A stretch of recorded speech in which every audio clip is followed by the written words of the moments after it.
All right, so here we are, episode 40, and yeah, that text message situation was a reach, but glad it's in the past. And again, very happy with the parenting app that we use.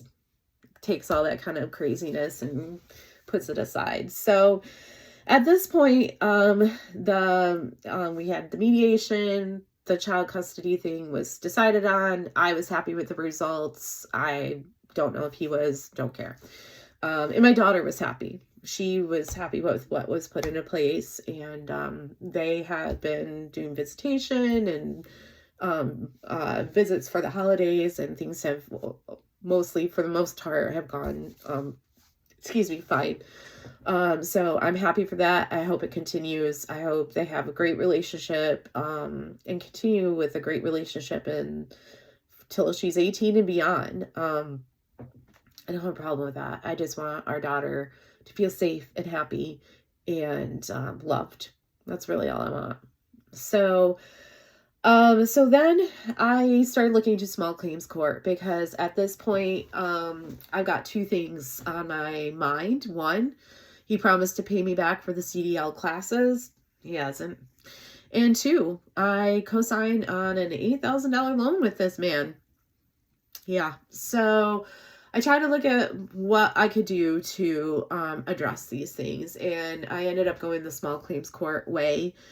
Did not want to put the money into a lawyer and all of that. So the one thing with small claims court that I find bizarre is that even though all this went down in Georgia, I had to file it with South Carolina. So with small claims court, you file it under the state where the person you're suing lives.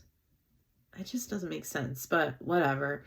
So I put together my case, did all the paperwork, paid the very nominal fee, and waited. So this was now the second time he was served. So I back up for a second and just talk to you about him being served. I think I forgot to mention this.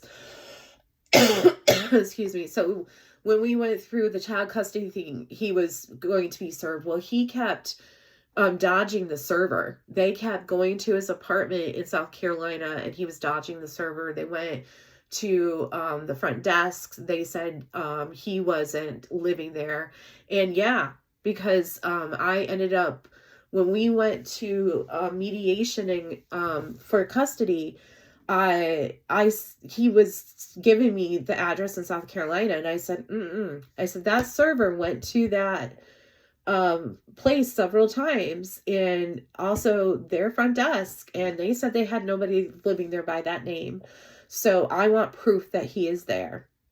So they sent me a copy of the lease agreement, and his name's not on the lease. Why do you think? Why do you think his name's not on the lease? Bad credit. So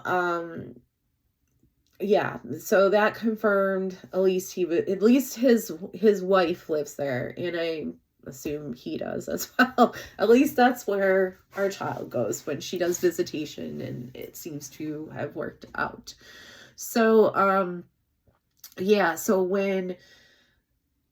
I ended up, because the server couldn't pinpoint him down to serve him for the custody case, I ended up having to work with the server and have him served outside our house one day before he was picking up our daughter for visitation. So I had a really good friend that lives locally come over, and she entertained my daughter downstairs so that my daughter did not see this, know about it, wasn't involved with this. And I came upstairs, and like a little lady looking out the window, spying on what's going on, I had a bird's eye view of the server serving him. And I may also have a video of it too, and him looking through the paperwork while sitting in his car. And, you know, I had those little thought bubbles. I saw his thought bubbles being like, oh, fuck, she really did hire a lawyer. Now I'm really going to have to come up with some money I don't know who paid for his lawyer. It must be one of you ladies out there, so you won't be getting any of that money back probably either. But anywho, yeah, I was like, yeah, I'm doing this. And so the mediation went great. He definitely is paying a lot more in child support than $200. I really don't think he thought I was going to do that I would take him back for that. And I will tell you that the day that I found out everything I found out back when I talked about this, what was it, in episode 33. Like in episode 33. That day that I found the documents that I had found, it was something that clicked in me. And I went from feeling like this was all my fault and I had done something wrong to being like, this has nothing to do with you, Shannon. This has something to do with him. He's a narcissist. He's a manipulator. He's a gaslighter. He is a con man. And so, small claims court. I don't think he thought that was coming either. So I just finished that up a few weeks ago. Now, unfortunately, I had a great judge, totally nice. I will tell you, at least the small claims court I worked with in South Carolina, they were on top of it. So quick, so efficient. I thought this was going to take me months before I go. Nope, it was a relatively quick process. The judge was great. She heard the case. Basically, I did not get anything. The CDL was a verbal agreement. There was no proof, no witness, so I couldn't prove that. And even though his name is signed on the loan, I'm still half responsible. So I can't get out of that. And she had a nice little conversation with him, basically saying, sir, if what she is saying is correct, that you took your guys' money and went on all these trips with these women and everything else and had fun, and now she's helping you pay that off, you need to man up and help her pay off this loan, or karma's going to come for you. He won't. I don't expect to see a dime of that. And, you know, that's fine. That's in total about $12,000 worth of bad karma coming his way. So be it what it is.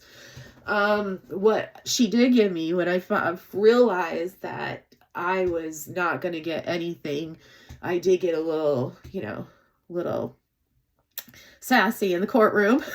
I told him how I was feeling, because at one point she turned to me and said, ma'am, you have removed your name from the credit cards. And I said, Judge, or Your Honor, my name was never on these credit cards. What I have found out, and I started looking right at him and telling him, listing off the engagement, the wedding, the cruises, all this stuff.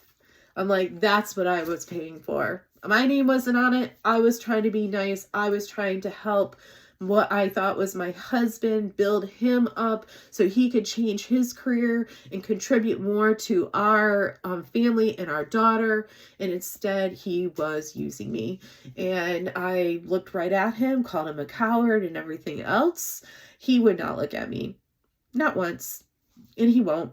He's a narcissist. And he does not. Either he's too cowardly to admit that he's wrong and knows that I got him, or he's so big of a narcissist that he still thinks I'm in the wrong and he's in the right. And honestly, it doesn't matter. I know what I know.